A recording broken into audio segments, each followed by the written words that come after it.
Esteban Barrenaren gogoa Zumarragan txistu banda bat sortzea zen. Hori horrela izan da, berak, Jose Perez eta Juan Ignacio Garmendiak udalarekin izan zituzten bilerak, baina ez zuten nahi adinako arrakasta lortu. Izan ere udalaren asmoa ordurarte bezala soldatapean lau txistulari izatea zen. Hauek ordea ez zuten bere asmoan etxi eta zenbait eztabaida ondoren udalarekin akordio batera iritsi ziren. Udalak lau txistularien soldata emango zien eta beraiek diru horrekin talde handiagoa sortuko zuten. Honela sortu zen Antxinako Ama txistulari taldea 1976 urtean.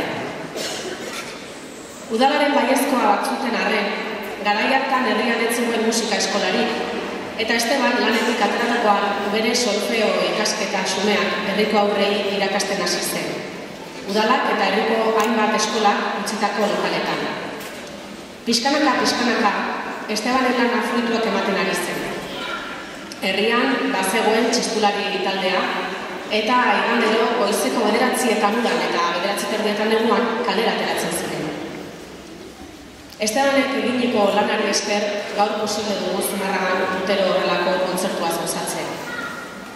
Bigarren atalean, txistuaren doinuaz gain ahotsak hartuko dute protagonismoa. Sekundino Esnaula musika eskolako ikasleak jarriko diote ahotsa, entzungai izango diren Xabier Leteren kontrapas eta Txomin Artolaren Aberriaren mugak abestiei. Azken hau Xabier Barriolaren moldapenekin. Lehenengo kontrapas Oskarbi taldeko partaidea izandako Iñaki Maritxalarren ahotsean entzuko